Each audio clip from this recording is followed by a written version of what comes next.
Hello, and welcome to the Women's Stories podcast, where we share our wisdom and our stories.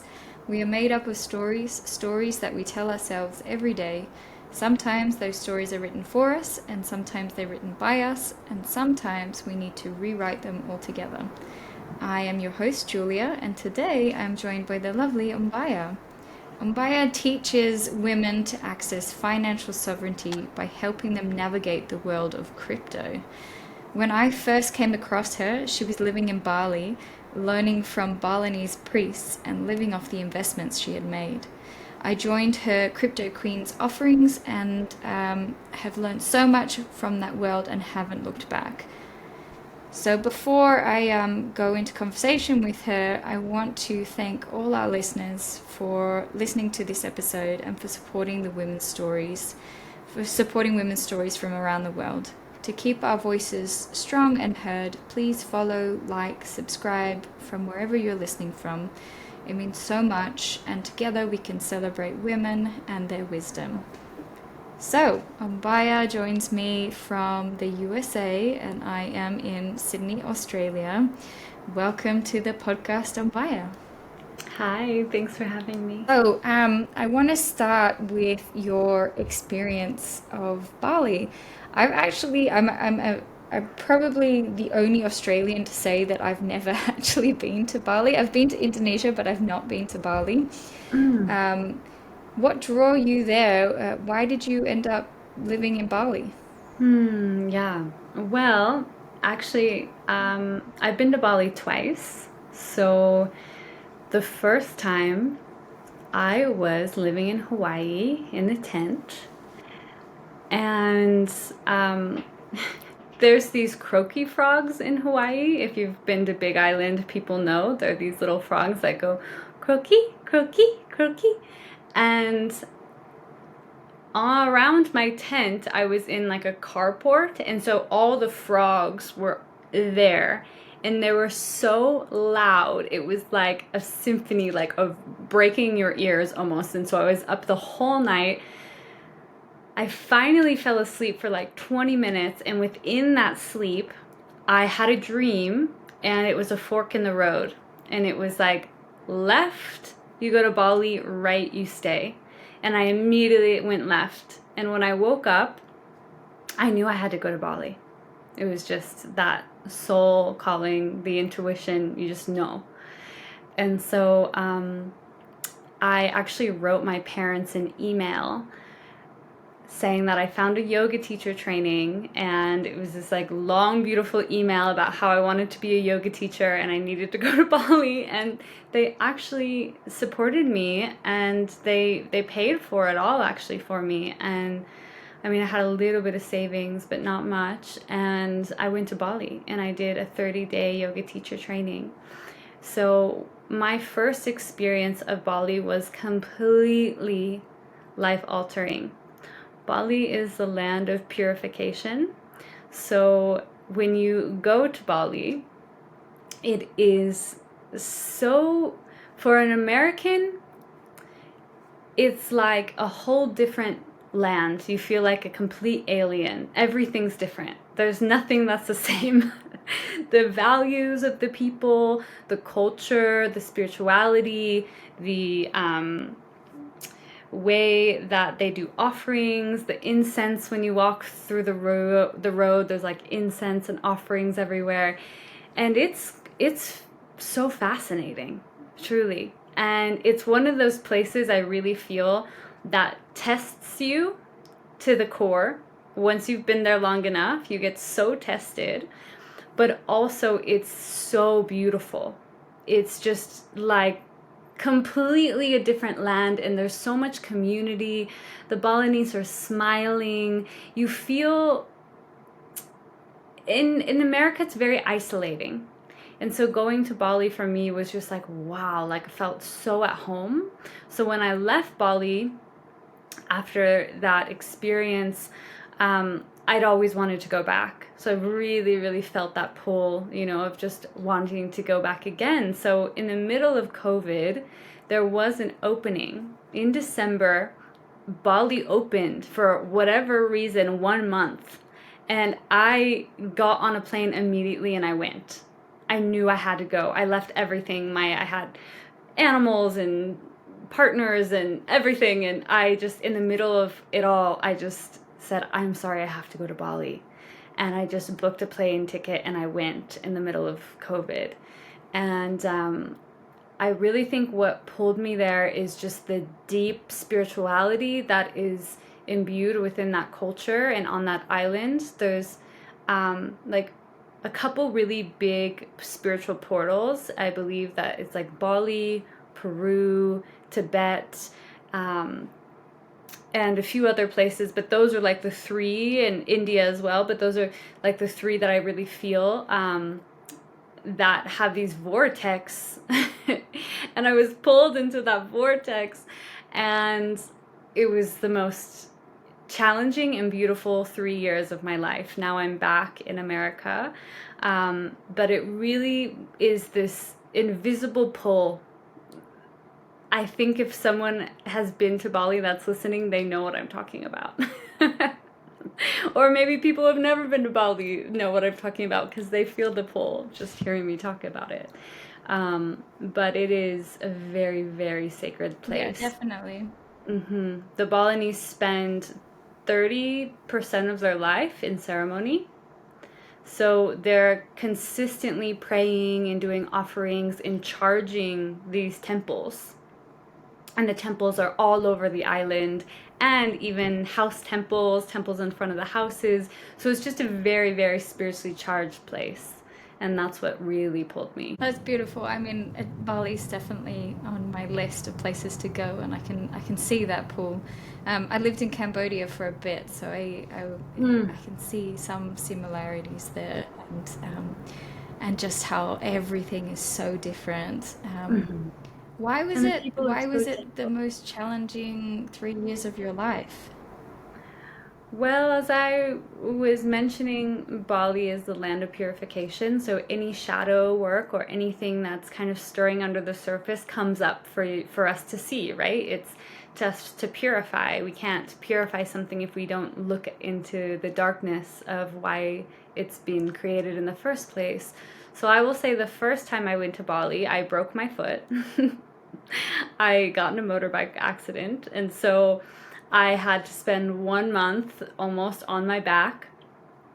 So that was a bit challenging, as you could imagine. And then the second time, it was the biggest ego death I've ever gone through, because I decided to live in Bali, which is different than just visiting for a few months. And in that moving there, I had to let go of my career, all of my friends, all of my animals, my home, my garden, everything that connected me to me, my whole culture, my family. So moving there was a giant ego death for me, and I was going into a new relationship. And as you may know, when you get into new relationships, it's all shiny and fun the first 3 to 6 months, and then the shadow work comes in and the reflections start to show, and it's a challenge. I also was completely raw vegan and fruitarian, mostly in fasting.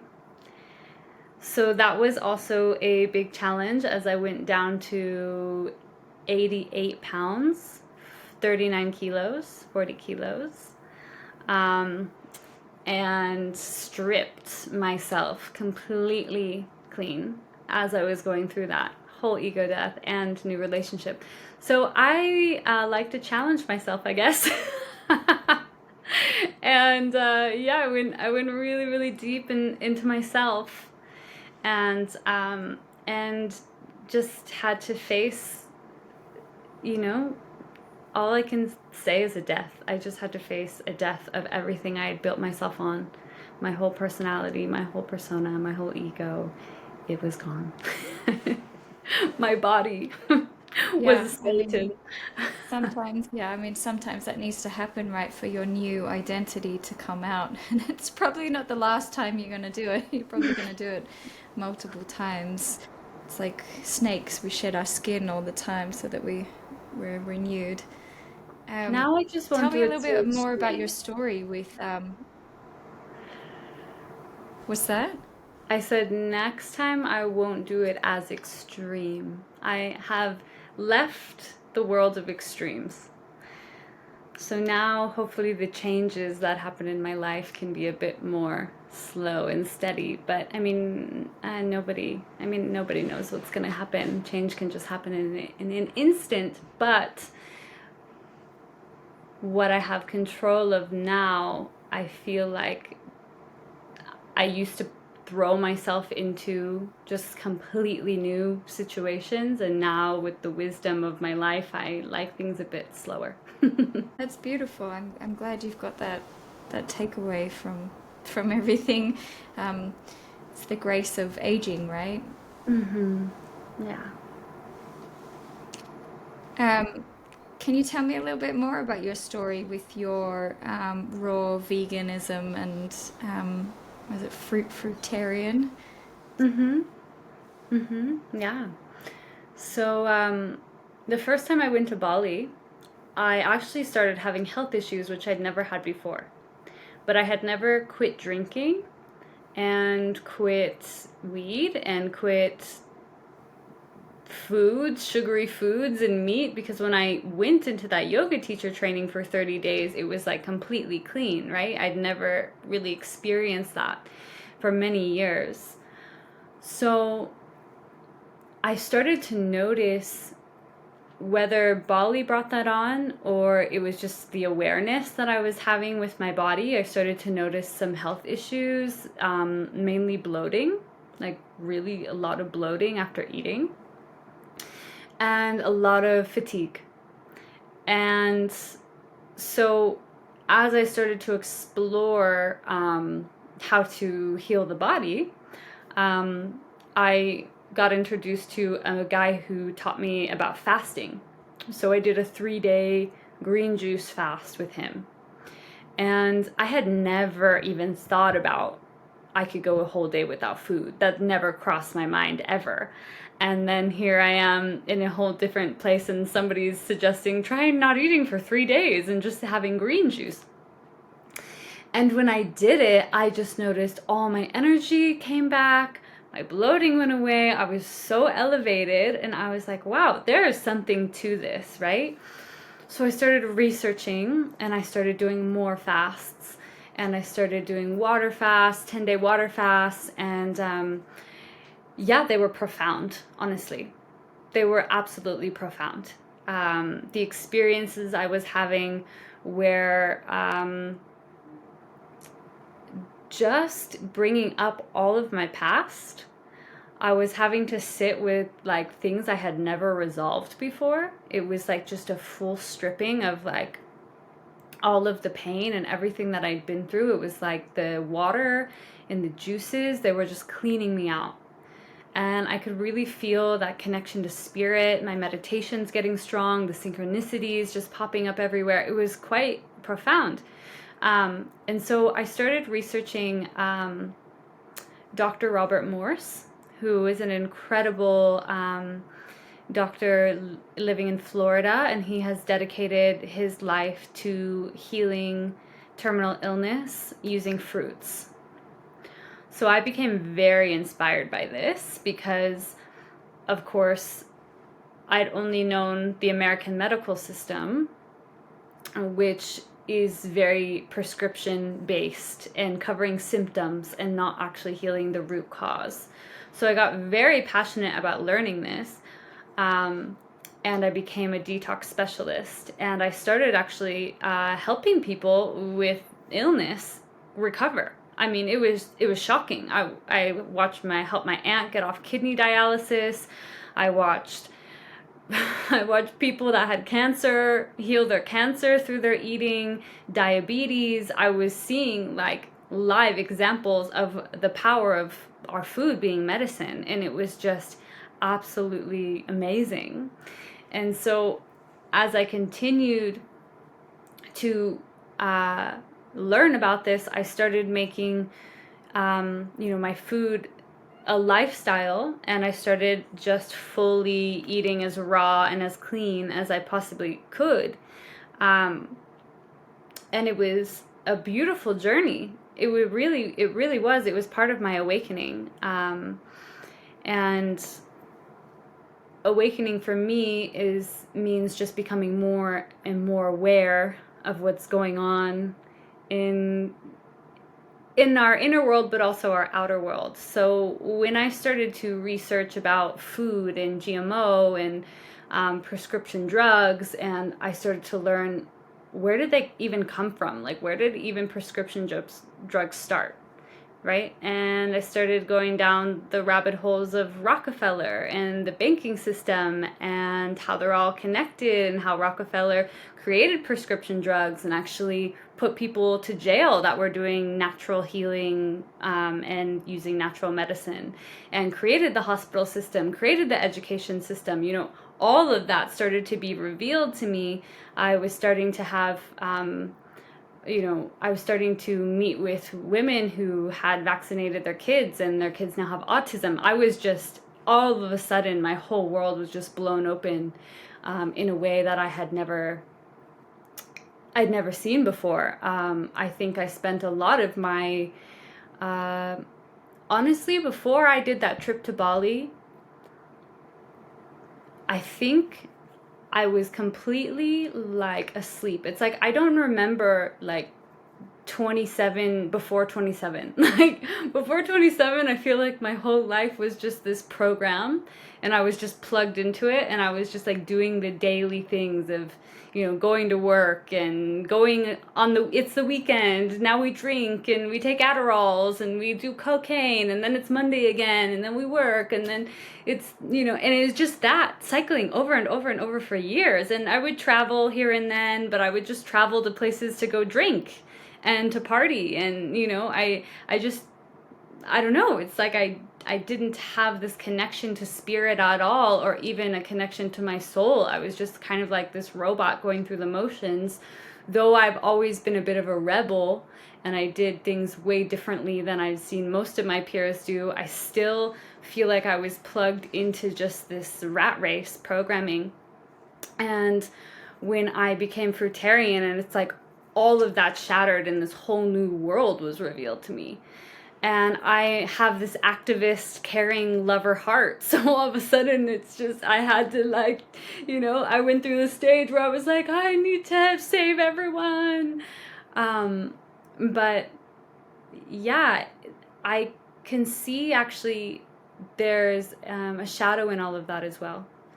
And so even though my fruitarian and vegan journey was so beautiful, it was for 4 years, maybe 5, but really heavy for 4. And I was a vegetarian for most of my life as well. I didn't really eat so much meat. But I got so out of balance, and I made detoxing a lifestyle. And that's not what it is. It's a period of time, and then you go back to balance, right? Balance in all things. And I think that's been the biggest key takeaway of my whole life, has been, how do I come to balance? Because I would just swing to one extreme to the other extreme. And now, I'm so much more centered, and still so grateful for the journey, learned so much. But I will say that detoxing, you can go too far. It can become an addiction like anything else. So I've stepped away from a lot of that, and now I eat whatever I feel, and I work out, and that has been my new kind of healthy way to channel and to find balance within myself. So yeah, it was quite the journey, that one. Yeah, I mean, a beautiful journey, right? I mean, it's always nice to hear when I interview people that are on the other side, and they can see all the shadow work that's been happening, and they can really articulate the lessons that they've been learning, and it's so inspiring just listening to it all. I mean, I don't know if everybody wants to go on a 4-year journey, but I'm sure they can resonate with what you're speaking about, and finding that balance, whatever it is in your life that makes you out of balance. I think everyone should do a And fast. I I mean, think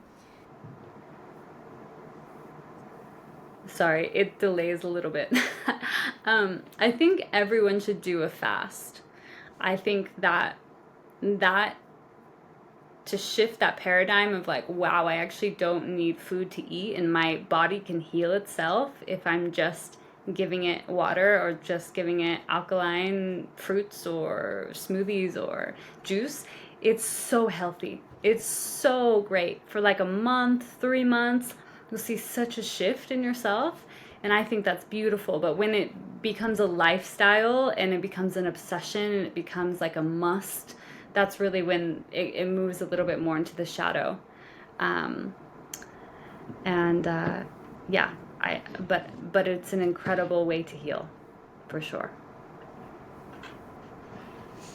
Yeah, definitely plugging into your body. I mean, I'm breastfeeding at the moment, so I'm also aware that I need to be eating lots of nutrient-rich food so that I can not only help my baby but also myself. But I also think travel as well is another way to step out of your comfort zone and to grow. I'm really interested. How did you decide to study with Balinese priests? I mean, how did that come into your path? Mm. Yeah, I think what's that saying? Like when the student is ready, the teacher appears, you know? Um, because yeah, I was just in some of the darkest moments in Bali because I was stripping myself too fast. I was super depleted from all of the fasting and the fruits. I didn't really have so many friends. I didn't know what to do for like a career, even though at that stage I was living off of my crypto gains. Thank God that like really supported me during that time. But I was really going through some of the deepest insecurity because Bali is filled with beautiful women. And I was in a new relationship and I was all of my jealousy, comparison, self-worth, all of that was coming to the surface like 10 times. I was so scared. Like if he went to any kind of gathering or something without me, like I was at home in panic. Truly. I was truly so nervous because I just felt like I was at the bottom and he was at the top. But crypto had just boomed. He did so well, helped so many people. He was like in his element. And I was just completely shattered on the floor, like crying for help. And at that same time, uh, he actually, our good friend Azriel, she, have you ever seen those angel wings? You're in Australia, you've probably seen the angel wings on the kimonos. Have you ever seen those? No? Okay. They're No, really I haven't. popular. Some people listening might know. She's from Australia. She created these kimonos with these angel wings on them. She has an amazing story. And she had been seeing them. She was a friend of ours in Bali, and she had been seeing these high priests for a while now. And she just kept coming back and saying, like, oh my gosh, this incredible thing happened. And she'd explain it to us, and we're like, what? Whoa, every time. And we started to see her change. We actually started to see her change. We're like, what's going on with Azrael? She's like going to going to the temple only with Balinese. She's the only Westerner there. And she's just going all the time and she's coming back like so vibrating with all these crazy stories. And so they had a retreat and my husband Fabrice went to the retreat. And when he came back from that retreat, I saw him just glowing. He was in his heart. He was so sweet to me. It was like, I don't know, like I could just see the whole shift. Like his heart just opened in this giant way, and I just knew. I was like, I need to go to them. You need to take me to them.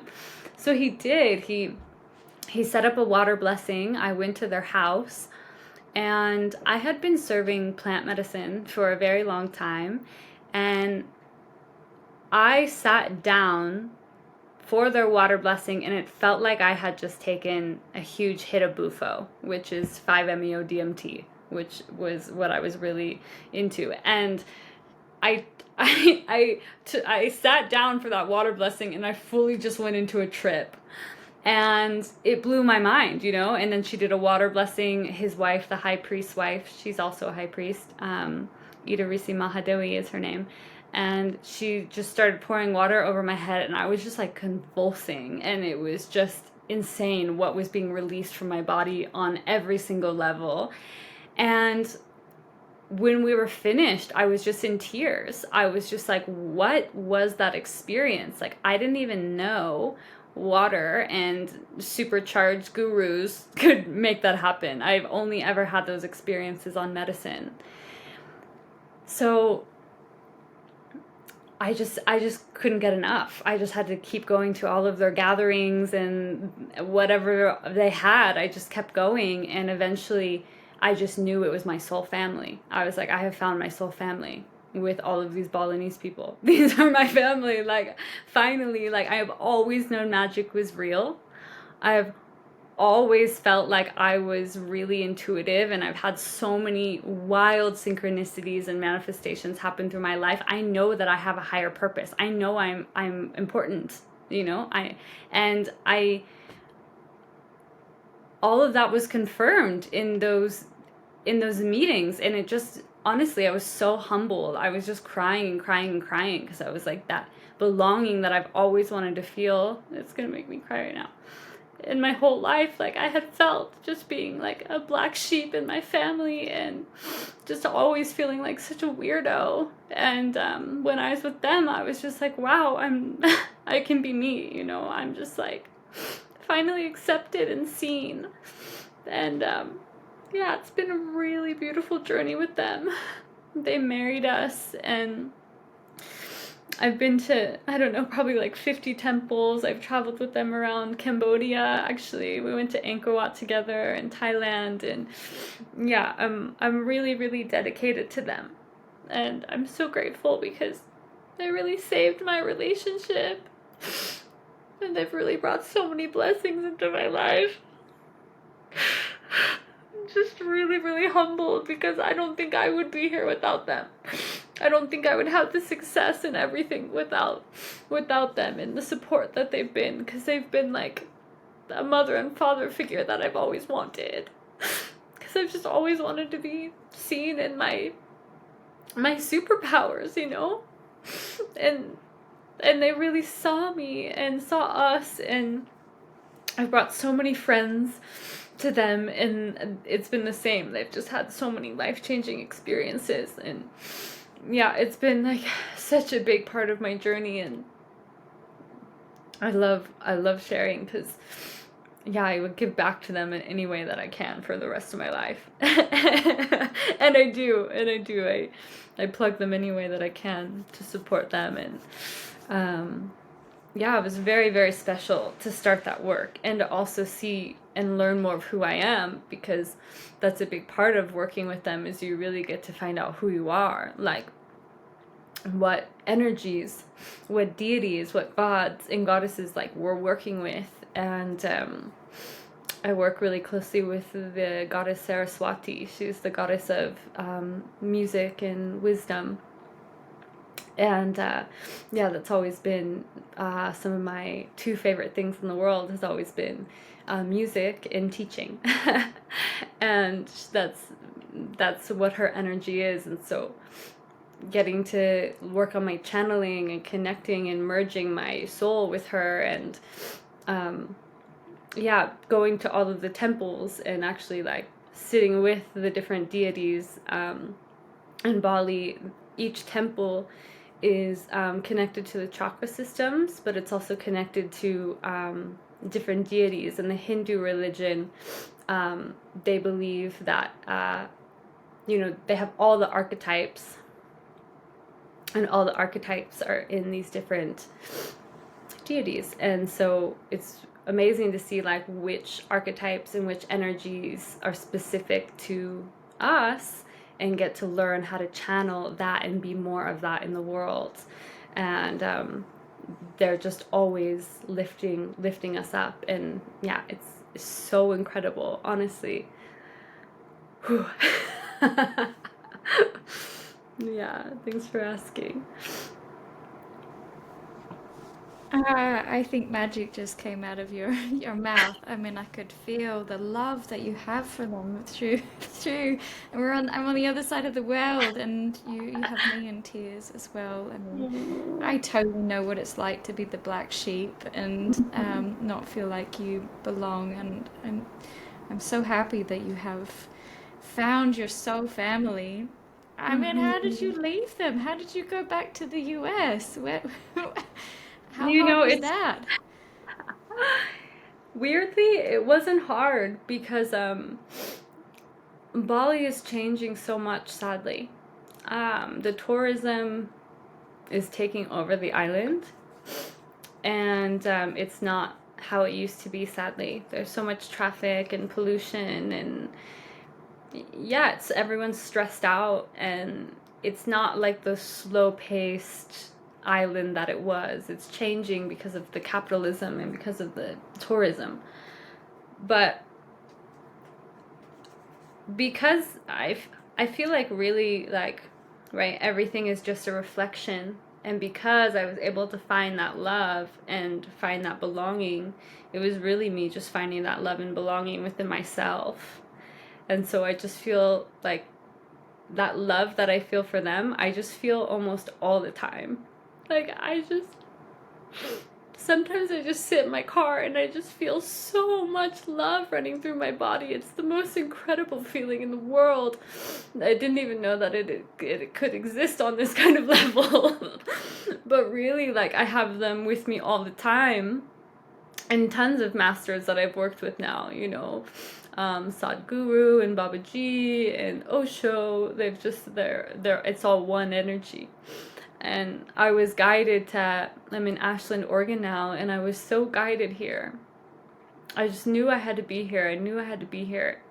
And even when it seemed like it wasn't going to work out, I knew I was supposed to be here. And I drove out here with Fabrice, and we found this home actually through my ex-boyfriend's aunt. Like, she gave me a phone number for this house, and we had actually denied this house. I actually said no, but 3 months later I was still pulled to Ashland. We came here, this house was still available magically, and we pull up, and it's 11 acres of complete heaven. And as soon as we pull up to the house, there's two giant Balinese statues literally in front of the door of the house. Two giant Balinese statues, and even like in the house there's Balinese art, like the sink and the tiles, they come from Bali. So it was just like Bali is still with us all the time, and it was just so obvious, like, oh my gosh, this is our land. Like, this is why I knew we were supposed to come here, was to be on this property. I have horses here. I've always wanted horses my whole life.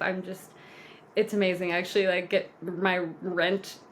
some of my rent off to take care of horses that I get to just take care of and ride. And yeah, the trees are so beautiful here, and they just are really holding an incredible field to support me for this expansion in my business and in my purpose, because yeah, things are really expanding so rapidly in my life. It's amazing. And yeah, we're calling in a soul, a baby. So hopefully that baby will be created on this land as well.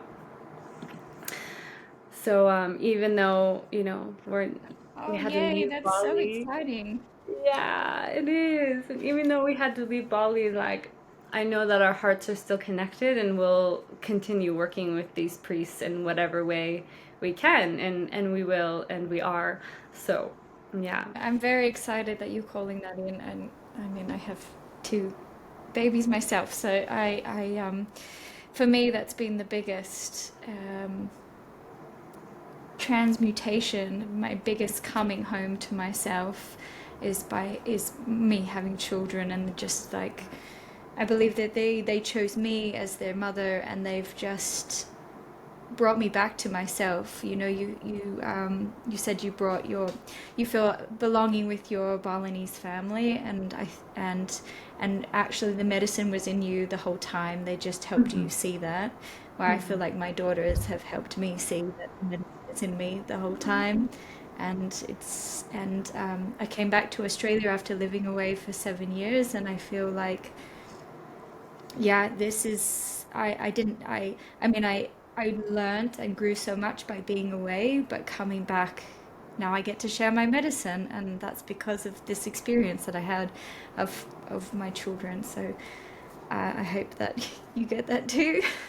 Me too. It's already been such a journey because I can tell you the last 6 months I've been fighting it. I'm like, oh no, giving my whole life away to other beings. Can I do it? And I'll just be like taking a shower and I'll be like, oh my God, it feels so good to have nobody calling on me, no babies crying. Like I can already feel how much of a sacrifice and a responsibility it is to be a mother. It's no joke, you know, and when you're going in consciously, and I'm sure for people even that go in unconsciously, it's like, you know, you go through these stages of like the reality actually hitting you of what's actually happening, because right now it's just like an idea, right?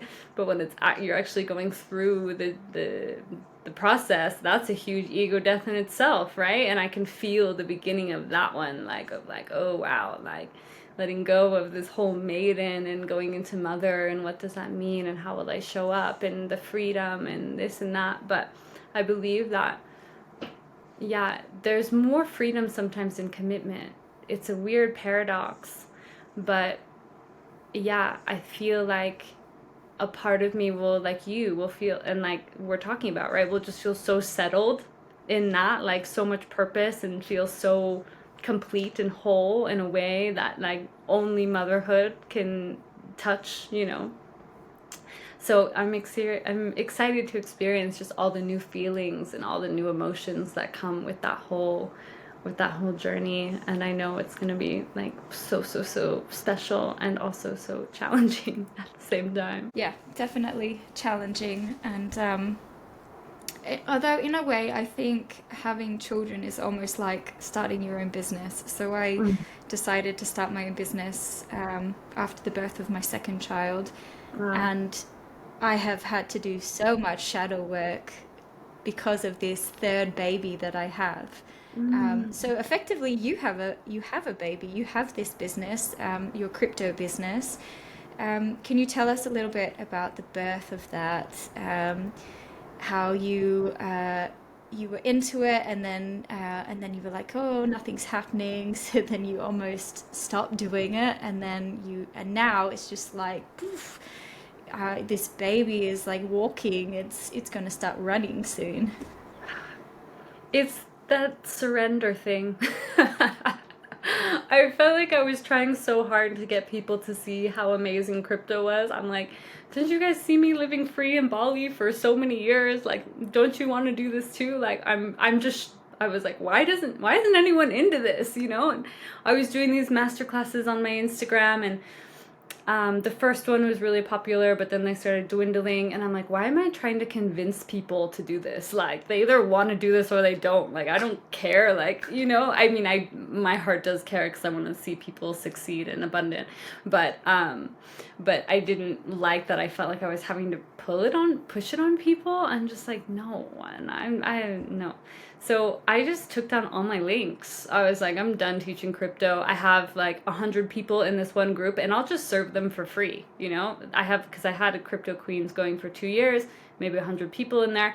And I'm like, I'll just do this for free. Like, and just tell them what I'm doing when I'm trading, because crypto's covering me, so I'm good.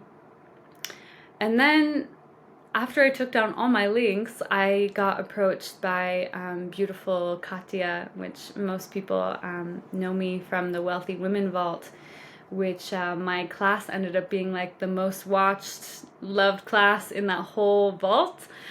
People were really interested in crypto, and it's just taken my business to the next level. And then of course, you know, crypto does the work for me, because a lot of them that got in during that time got to see, you know, their money either between 2x to 11x depending on what they were in. And it's amazing, you know, they have the experience firsthand, and they realize, wow, she must be onto something. And so now that movement has just grown, and it's grown just so much beyond crypto though, because for me, what I'm really seeing is like, wow, this world is just oh, it's just so controlling, and there's so many rules, and there's so much poison put into the food and the water, and there's just something going on here that I don't want to be a part of.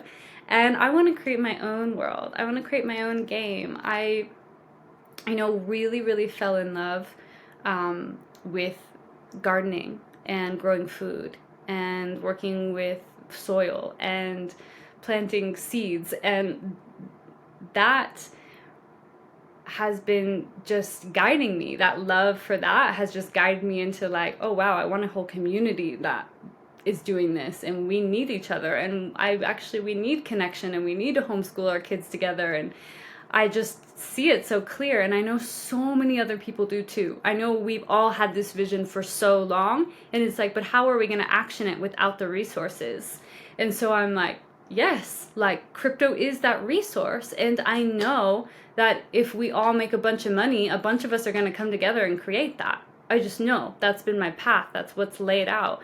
I have all the support of the high priest and God and the universe to make this happen, because we have to shift. Otherwise, we're going to be stuck in a slave system.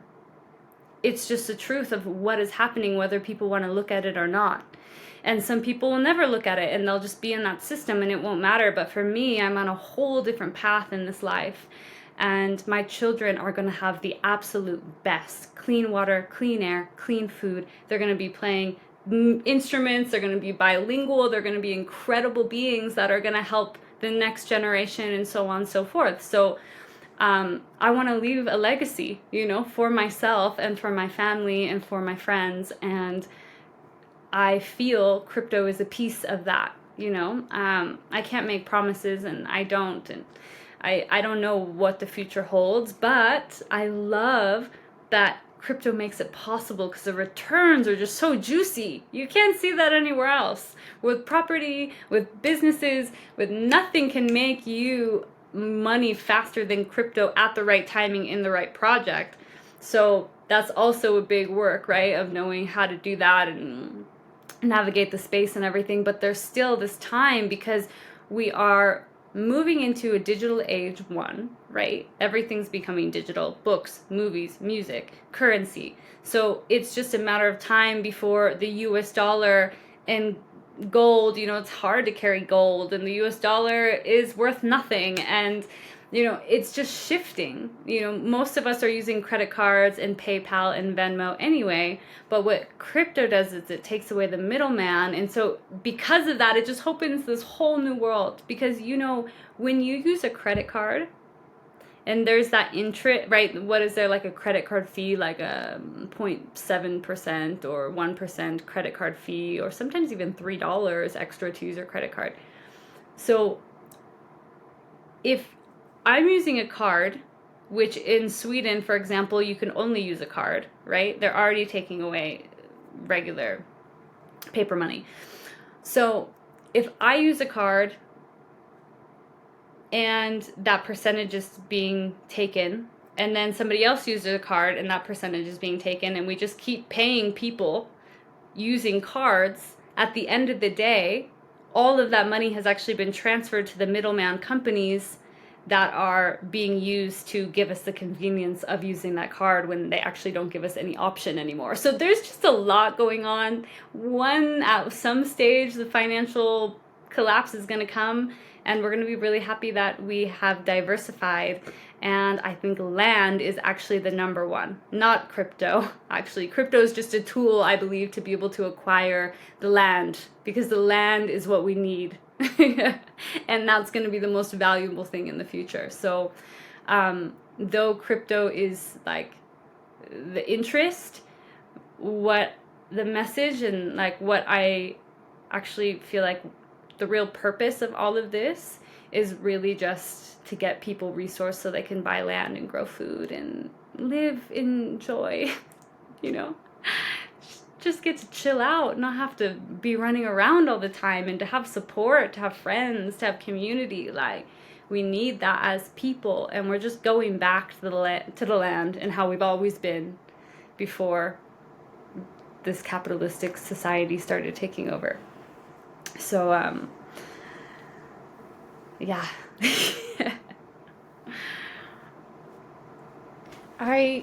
It's funny that you say that because my big dream is to buy land in Australia, and part of the reason why I came back here is because I was born here and I've just drawn to the land, and I think it's the most. I've traveled the world. I've not been to Africa, but I've been to all the other continents, and I just think Australia is so unique and so beautiful. And my dream is to actually buy a big piece of land and regenerate it because of the farming and the soil deterioration. And it just I want to bring back the ecosystem. I have that. If I have a savior complex, it's definitely with the land. I want to bring it. I want to have it and bring it, and then show people like, look how amazing this is. Um, Australia has so much to offer. Have you So studied it's funny. biodynamics? You have the same dream, but Yeah. Yeah, totally. We all have the dream, because we're connected into this higher purpose. It's like all of this is happening so we are pushed into the new. And I believe, especially us as women, we have this deep connection to the land and to the earth. And we know that that she is what provides us with the substance, just like we provide our babies with our breast milk. It's just, we love her for how she's taking care of us, and we have this connection. And that is part of the awakening, I feel like, as well, is realizing we have this deep connection with nature and with the land. Have you looked into biodynamic farming at all? no, I'm very slow with the process. I have all these ambitions, and I'm very much a city dweller still, but we're getting there. I've moved back to Australia. That's step one. But I love the idea of teaching my daughters tangible skills like being able to grow their own vegetables and look after themselves. Because, you never know what can happen. I mean, there could be a financial crash, probably will be, but, their father's from Chile, and there's always earthquakes there. And, if there's an earth, you might not get to the shop. So, how do we grow our own food in case there's a natural disaster? I mean, I live in Australia. There's lots of natural disasters here.